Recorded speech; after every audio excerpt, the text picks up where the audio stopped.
My name's Heimanu. I'm from Australia. I specialise in future bass and trap music. I've had an official remix for RL Grime, and I've also released tracks through Circus Records.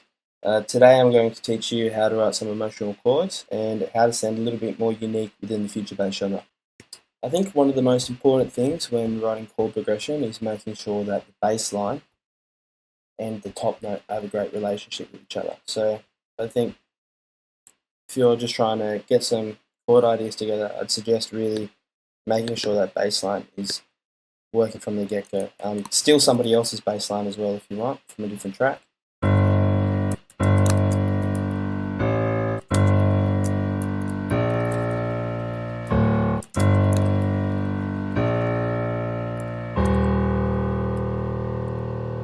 So already I like those three notes by themselves.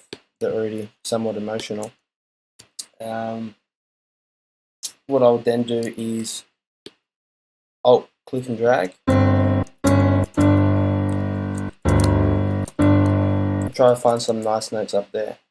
This is going to give it an open sound when you have the notes really spaced out like this, which can be great for certain effects.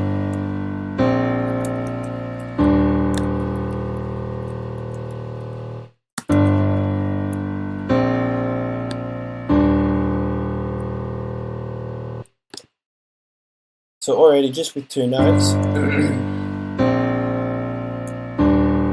you've already created some sort of emotion. What I've avoided doing there is doing something that I think a lot of people will do and just kind of build triads and then kind of add top notes over the top of that, so adding sevenths or ninths or 11ths or whatever. And that will give you some cool chord progressions and cool sounds, but they will be less unique sounding. As you know, everyone uses triads and just adds notes on top. But if you experiment and kind of trust your heart and your gut with playing around with some of these notes, you don't have to know what key you're in or anything like that.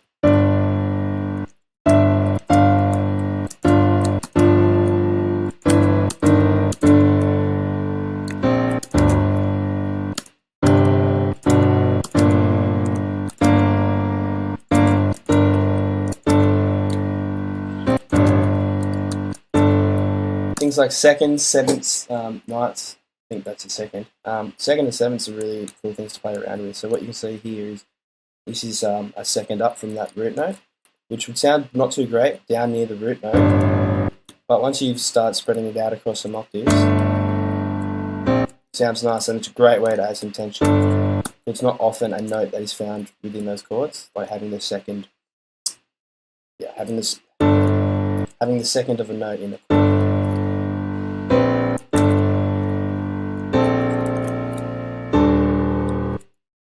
Another thing, sometimes just sustaining a note will work really well, creating some emotion.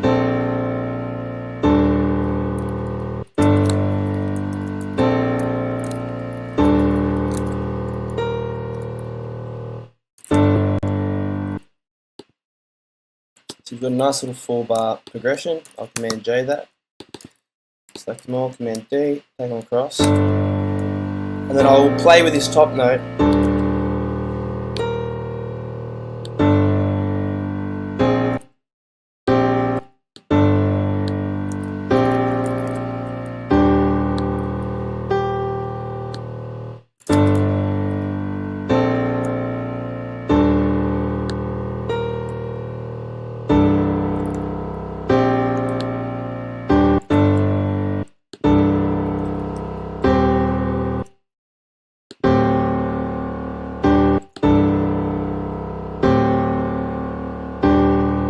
So this method of writing chords is very much a trial and error thing and kind of trusting your heart and your instinct. So that being said, it's one of those skills that takes a lot of time and practice to get good at. Unfortunately, I don't think there are many just one-line answers that I can tell you how to write emotional chords.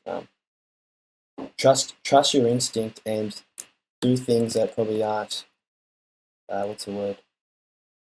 conventional.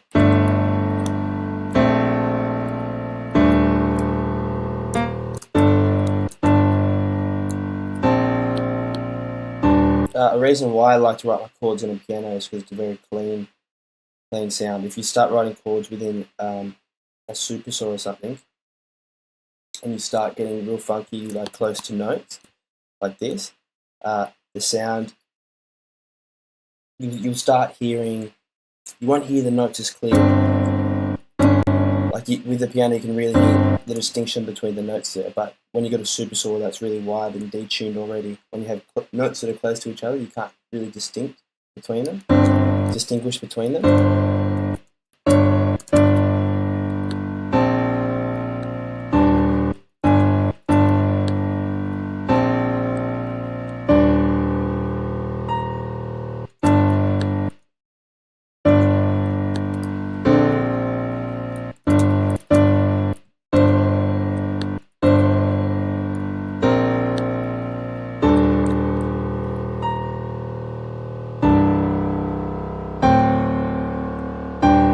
So it's not my favourite chord progression that I've written, but it's somewhat emotional. I guess there are a few ways to get emotional. Another thing you can do is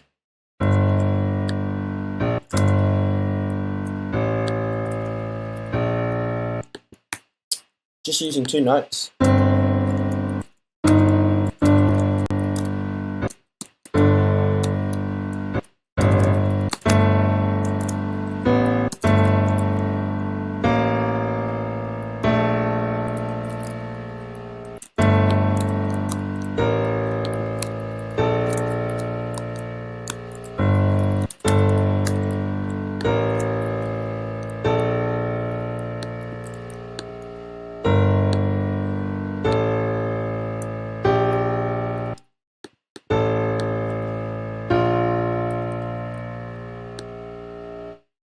Don't forget, this is all just within a piano with no cool sounds or effects going on. So once you start getting these into different sounds, you're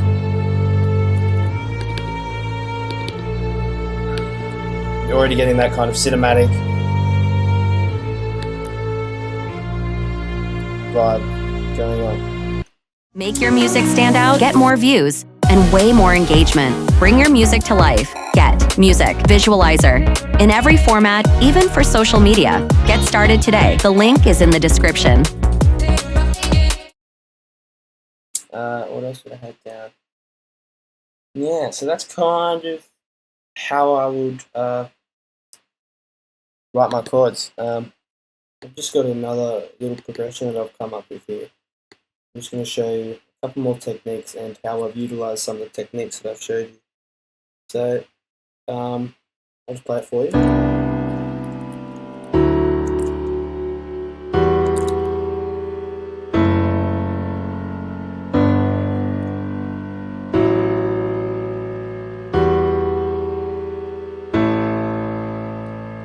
Alright, so I wasn't actively trying to create any triads or anything like that. See, so this chord, I built it when it was up in here.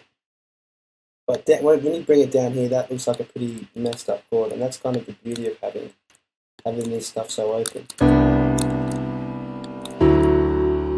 Because you can have things that would originally be kind of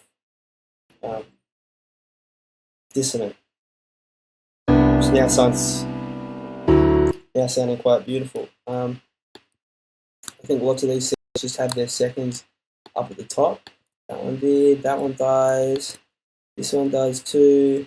Also got some of them also have their thirds in there as well. Yeah, and building it so far away from the root note and avoiding making triads and kind of trusting your instinct, that'll teach you what's going to end up sounding good and what's not going to sound good. Another trick you can do here is delete these bass notes and just come up with something else, and you get a completely new feel for it.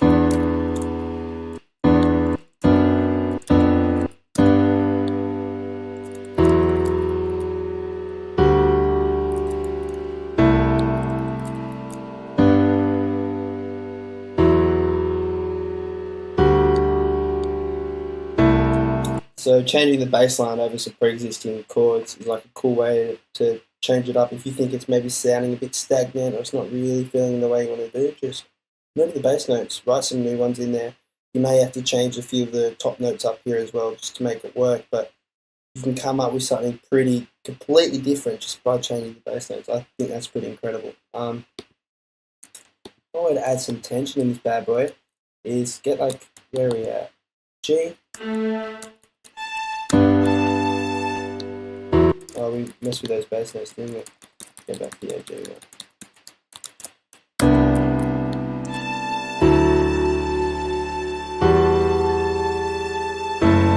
I'll often do something like that, find a note that's really working with all those chords.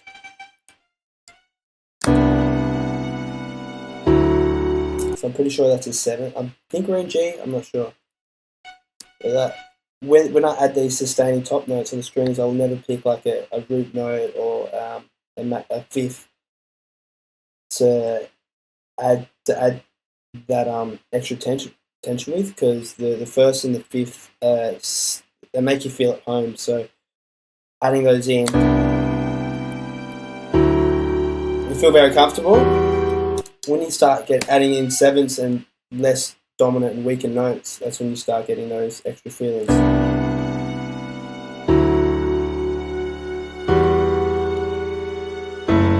Compared to, which is what a lot of people do, like, oh yeah, we'll add a string layer on top, we'll just double the root note or something. Try find a different note in there that's going to be a little bit more unique. Another thing I'll probably do is adding your own vocals, man. So important, I think, because you're the only one with your voice. So therefore, it's like you have your own instrument. And I get it, some of you don't want to be singers or anything, and I understand that.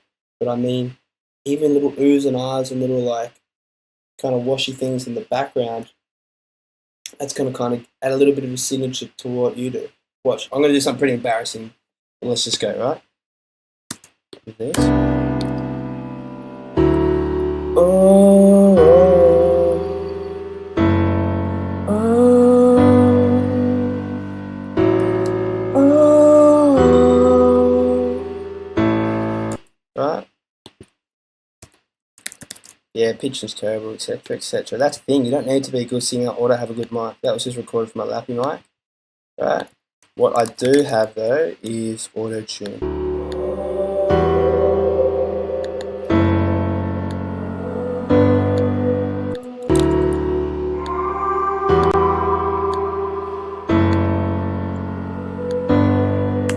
I'll take that one out. This might be a nice one to have. Go.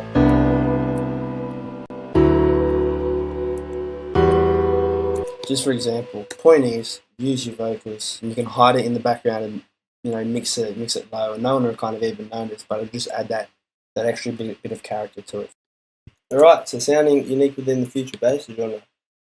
I've just got a little project that I'm working on at the moment. I'm going to show you kind of how to do some layering and how to get some unique sounds from layering. First up, I want to talk about the sounds that you're probably using in your future bass tracks and why you should avoid them. I think the splice packs that you guys are all downloading, they're great, but I think you need to manipulate the sounds a bit more so you certain fills and stuff don't sound like other fills that other people have used in their tracks.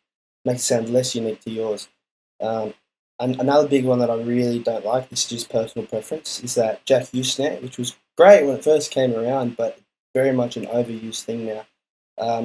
Another thing that's overused is vocal chops over the top, but you can tell the person's just kind of got a vocal sample and then use that same vocal sample and just kind of created the melody from it, which is cool, but again, it's not really unique or innovative. What may be cool is getting an a cappella and getting different parts of the a cappella and pitching those parts of the a cappella to create a vocal chop, and that'll give you something a lot more unique. I like to use Ariana Grande's stuff. She's a great vocalist, so it makes it easy to chop up. What else? The saw waves that you guys are doing. Sorry, I'm speaking to you guys generally, but the saw waves that are generally being used and the future bass drops that you guys have, mostly it's just you'll have a sub bass. You may have a low mid bass layer that's not too dirty, and then you'll have these kind of bright super saws which are fluttering on top. Again, great sound, but overused. So you kind of want to figure out how you want to layer your drops so you have all these different types of overtones working together for this new sound.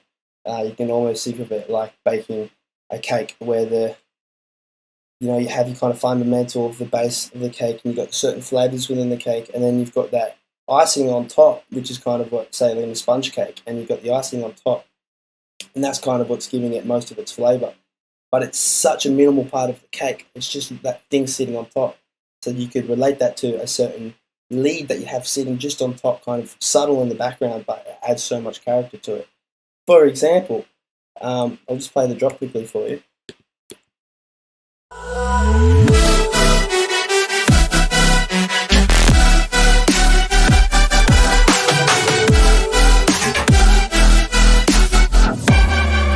So I've had to kind of stem it out from the original project. So lots of things like reverb, side chains on reverb and stuff isn't there. So the mix is actually different to what it would normally sound like, but for tutorial purposes it works. So layering your saws. Let's just start at the bottom. Get your sub. Everyone has a sub in. Then everyone have a bass like this perhaps in there. Maybe not as dirty. I like to add another kind of wider bass on top of that. And what I've done with those basses is, you can't really see because I've had to stem it all out, but I'll just show you. I've done something kind of like this, and then taking out the middles, and kind of gone boosted the lows and boosted the highs a bit. Not to scale. Then we got the chords, which are kind of just subtle and in the background. So feel like I've done the inverse of what most people do, and they seem to put the chords up front, right up in your face. But what I kind of like to do with my future bass drops is put them wide and out to the back, and then that middle and that foreground is going to be filled with your basses and your vocal layers on top, that icing on the cake. Here's a vocal layer that I'm talking about.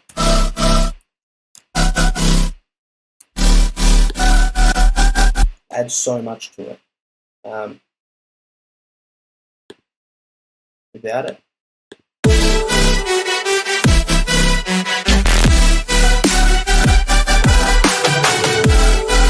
just that extra bit of tension. And this guy here,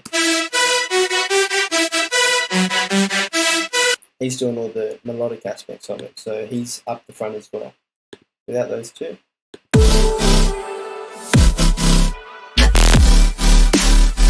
see how far back those chords are? They're almost not there. But without them, you notice that the wider stereo field is not as full anymore.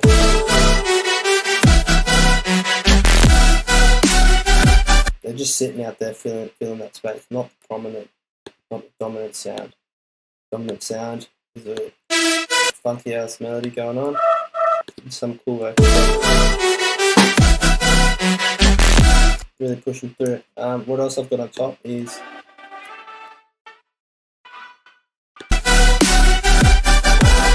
really like adding vocal melodic loops in the backgrounds and at the back of the stereo field. Super wet reverb. Real nice space feel. Is almost like kind of like adding an atmosphere in, but it has a melodic aspect to it.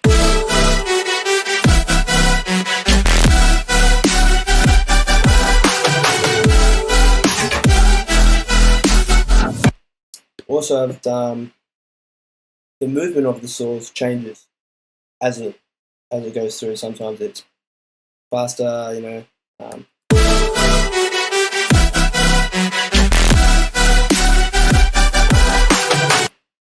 So modulating or changing the LFO rate on your saws, I think is another thing that you could do to kind of make it more interesting and less like everyone else's, where they just kind of had the flutter going on the 8th note or something the whole way through. You'll also notice with my fills, I haven't just used I tried to avoid generic tom fills and generic bass sampley fills. Tried to make it somewhat melodic in certain parts. So in there in the background, you can hear this little bass fill, but it's with the melodic part. And that was a virtual ride sample, but I changed it up a little bit. So when it's in there, you can't really hear that it's a VR sample anymore. Or can you? I don't know. Let me know. You know my drum fill? Nothing too special, but not just like a generic tom fill going on. Don't take the easy way out when you're trying to make music. I think a lot of people kind of see what somebody else has done, replicate it to them and go, sweet, that works. And I think that's great for when you're learning and you're trying to get good at this. But once you start getting to a point when you're coming up with your own ideas, like really try to run with them and take them to the next level. This vocal layer thing I found, for example, was like, when I found it, I was like, wow, that is so important. And I kept running with it throughout all of my tracks. Same with this high bass sound. Trash by itself, but adds a nice layer.